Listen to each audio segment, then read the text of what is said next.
everyone, welcome back to our YouTube channel, Becoming a ROS Developer. I'm Desire, and today I've got Freednel, who has completed the course ROS2 Basics using Python, and he'll be giving us a presentation on this. So what I'm going to do is to hand over the platform to him so that he can start his presentation. All right, let's go Freednel.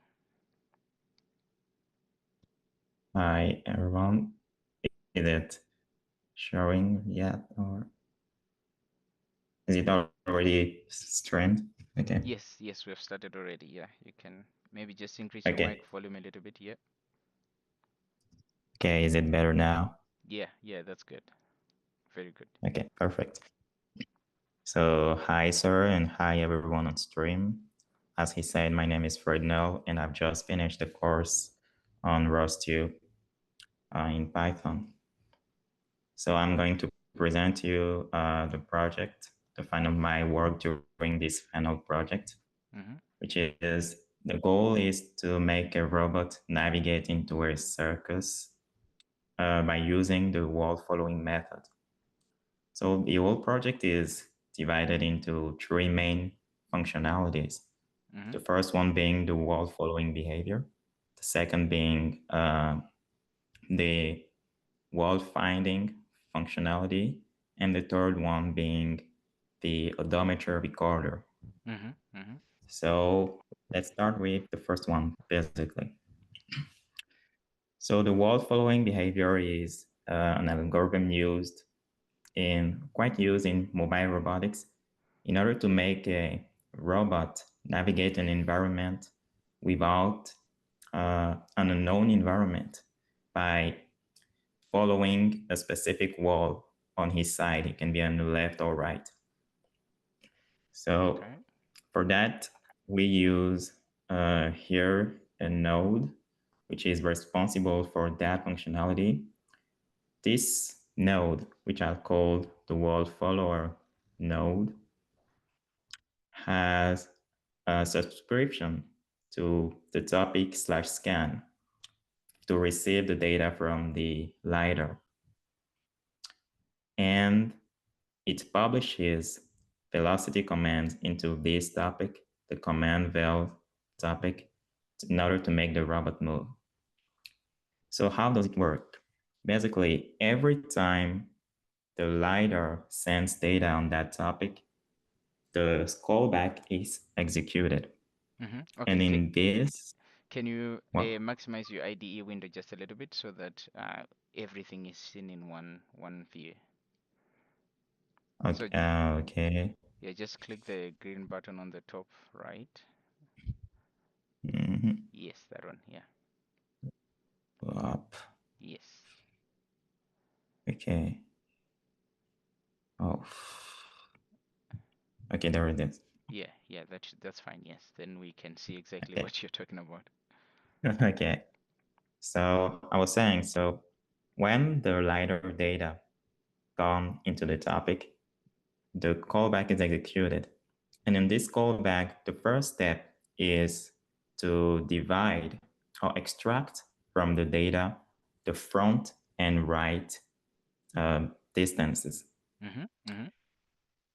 Then it prioritizes the front, it analyzes the front distance first. If there is an obstacle closer at 50 meters, 50 centimeters in front of the robot, it makes the robot turn rapidly.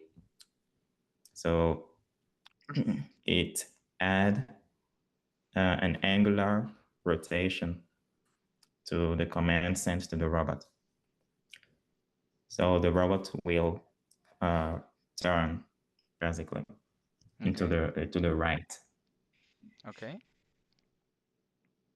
And when there is no obstacle, so else, here comes the wall following behavior. If the basic idea is that if the right wall is too close, it get away from it. And if it's too far, it comes back to it. That's basically what this section does. So the robot will stay in the middle distances between 20 and 30 centimeters from the wall. Mm-hmm. Mm-hmm. And finally, it does that while moving in front. So we add the linear uh, velocity to the command, and we publish the command to the command velocity. Okay. So that's it for the wall following behavior. Mm-hmm. Okay. Then for the second, uh, sorry, that thing is okay.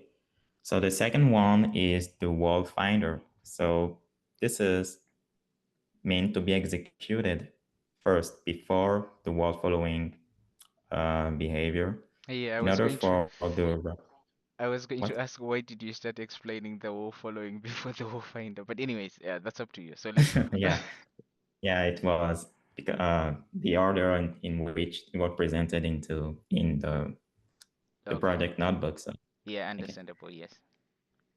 okay. So basically, so the wall finder uh, node, the goal is to find first the wall before starting following it. Mm-hmm. So that node is a service that we have. That's the main wall follower has to call first. All And right. this service is also subscribed to the laser scan topic and publish commands in the command velocity topic. And here I used a reentrant callback group since the node has to execute two callbacks at the Okay. same time. All right. So there's a lot of information that you're speaking about here, right? So I want us to go back to that service, right? So this is probably Okay, the best way for me to ask you, because if I wait towards the end, there will be a lot of questions and you won't know where exactly I'm pointing to, right? So you spoke about using the okay. service to find the Mhm. wall, right? Yeah. And can you explain to me why did you do it that way? Besides the fact that the notebook tells you to do it that way, what is the reason behind choosing a service instead? Why don't you just do it in your wall following node to use LiDAR scan data to give you where the wall is, and you let the robot approach that wall and follow? Why a service? Uh, this is a really interesting question. One major application of that architecture is Mm, to allow uh, the wall following node to call the service multiple times. Maybe if at some point the robot gets lost, we can call up again the service to find the wall again. So mm-hmm. Okay. we, It, without interfering with the main behavior of the main uh, wall following behavior. yeah, it makes sense. And I would understand that part, but that's not exactly what a service is. Well, I'd say in part your answer is correct, right? But that's not exactly why we have services in general, right? So I want you to go for that aspect that makes the choice of using a service for this job more important. Besides the fact that we can call it multiple times, we can call it once, we can call it however many times we want, right? Why Mhm. choose to use a service as a instead of a topic, for example, instead of an action, you know, instead of those other two interfaces that ROS provides? Why a service? Um, First of all, we can an action will not be really appropriate here since we don't really want feedback. Mm-hmm. Okay. And a topic will not be important since a topic just publish a stream of data Mm-hmm. without a continuous stream of data, which is not really applicable here. Yes, yes, that's So correct. so the service is the most appropriate tool here since we want to call it once and want some date or some information after its execution. It's kind of not a continuous information, and no feedback. Okay, there's one characteristic that you're missing, but I would say you can go look it up, right? And maybe I can tell you right now, it's the fact that when you call a service, you have to wait for a Mhm. response, right? And Yeah. what it gives you is the ability to say, look, I do not want my program to go any further than this point if we haven't received a response from the service server, right? That's one crucial Okay. aspect here that's going on. So we want you to Yeah. understand these things, and I see that you have some understanding of it. You are just not getting to that part, right? So very important to remember that. So let's go on. We can continue the presentation here. Okay. Okay. Thanks. Okay. So yeah, that's it for the service. I was saying, well, where is it? Uh, okay. So the service when it is called, it executes the find wall function, Mm-hmm. and that find wall just first wait for the laser scan data to become available. Then it find first the nearest wall. So the robot will rotate continuously, finding in order to face the nearest wall. When it faces the nearest wall, it come closer to it by a distance of 30 centimeter, and then it come back, it face front again. Mhm. Okay, so I see that we are due for connecting to the robot. So let's do that and Ah, see okay. the execution here. Okay. Mhm. Mhm. Mhm.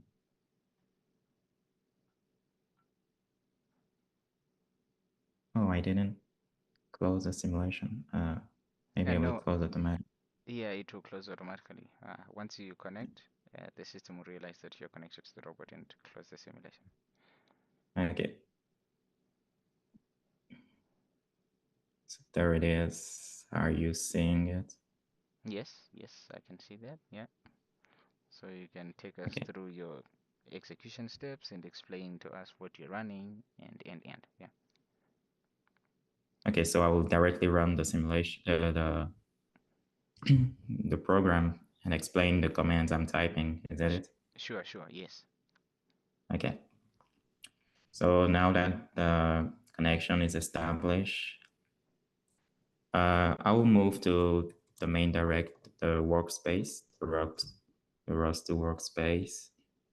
Then, to be sure, I will build the game, the whole code, Mm-hmm, including the interface and the the main project. mm-hmm, mm-hmm, Then I will source everything to make sure the interfaces is known by the command line. So source setup the dash. Then I will launch the main ROS2. Launch first the package wall follower and the main launch off. Okay, there it is. So this mm-hmm. main launch file launches the three nodes I've just talked about. So I didn't Okay. really talk about Yeah, it. yeah, Okay. yeah. Very, very nice. Yes, that's good. Okay. So yeah, it has already, okay, it was already closer to the wall. Then it confront again. Oh no, it's hard again. No. Yeah, let's give it Oh, time, right? So okay. let's see how it behaves. If it fails to find it, maybe we can try a different position and let's see how it works. Yeah, I've already run into that issue before and I know exactly what's going on. Okay, so explain to us, right? That's the most important part that's interesting to at least to most Yeah. most engineers, right? What is it that's Yeah. happening that's causing it to not go well? Mm. Uh, it won't find it. Okay. As you can see, for the back, it already found the wall. since it was already close to it. Mm-hmm. Then, while facing front again, the main idea when facing front, it compares the right uh, distance to the nearest distance. Mm-hmm. So if So, the so let's right do of the this robot, quickly. Yeah, let's do this yeah, quickly so I won't interrupt you anymore. So drag your zoom bar to the bottom of your screen, right? So you see, or maybe somewhere where you see the exit object so that it doesn't interfere with what we can see. okay, I didn't get it. What? Your zoom bar, right? So you see the bar that has got all your zoom icons, drag it to the bottom of your screen. Ah, okay, Yeah, uh, just drag it to the bottom. Yeah, then it won't interfere with what we see, right? Yeah, maybe okay, below the. ah, Mhm. okay, Okay, so yeah, you can go on with your explanation. okay. So basically, when the robot will have to go back to front, it compare the right distance of the laser scan data Mm-hmm. to the minimum distance of the old data. Mm-hmm. So if the smallest distance is the right, it basically means that the robot has come back front again, since the wall found is supposed to be at the right of the robot. Okay, but okay, all right. Let's try a different position, right? Then I'll ask you another question in relation to this, because I want to see, does it find the wall in a different space? Uh, in a different space, Yeah, in a different meaning, position. Yeah, in a different position in the lab, I mean. So move oh, it to okay. another corner. Yeah, maybe top left corner, top right corner, or in the middle, whichever. Okay, the joystick doesn't work. I'll have Yeah, you can run therapy to instead. run the daily operate. Uh, okay, not really good. So the right corner. Okay,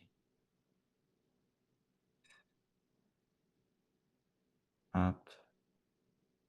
Is it good here or Yeah, that's fine. no? That's fine.